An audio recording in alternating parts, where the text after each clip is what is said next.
I grew up in Ireland. My father, Tom Brosnan, well, he left when I was an infant. It was not a good time to be a single mother. But my mother was courageous in her determination to make a better life for us both. And thus, she left the shores of Ireland to become a nurse in England. Such a decision came a number of years of separation and heartache.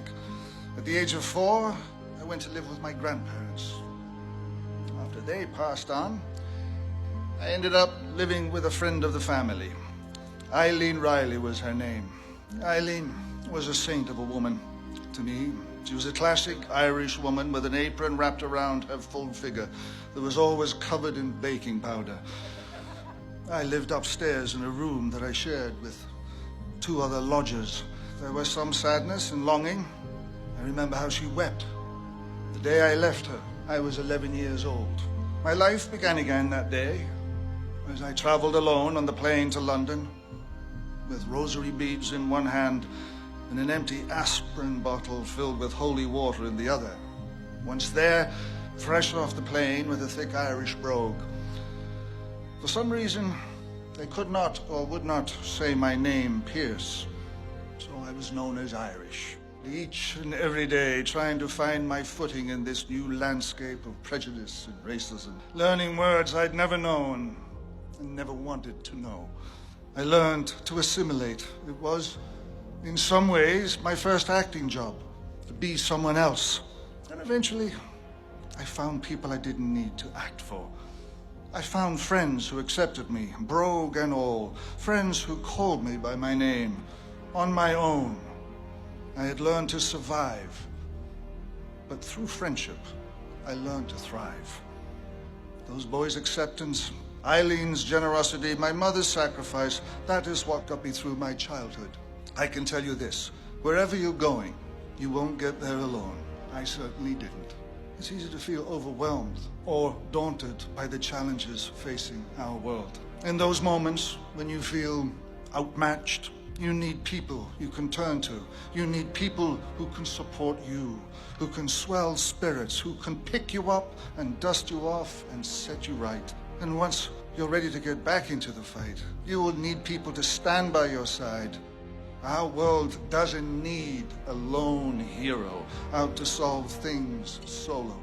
Our world doesn't need a hero who only chases adventure and glamour. We need people who have a passion and a sense of a mission. My own environmental awareness and activism were born out of a love of nature, a love for the ocean, and the love of a great woman, namely my wife, Keely. My wife and I helped save the last pristine breeding ground of the California gray whales. That is our passion. That is our mission.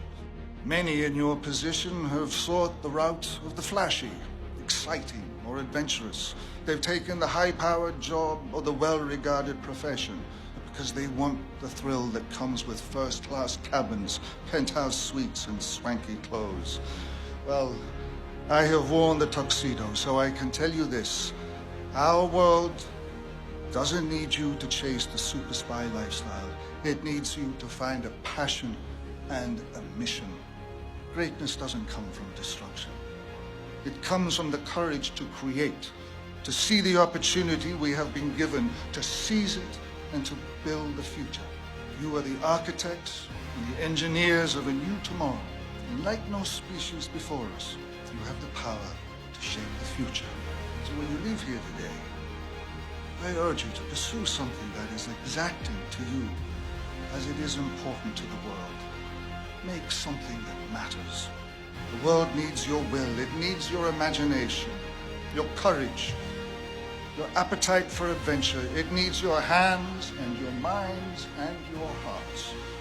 Our world doesn't need a hero with a license to kill. We need people with the courage to create. You have before you the most singular opportunity for greatness ever offered to any generation. So take it. Rise up. Save the world.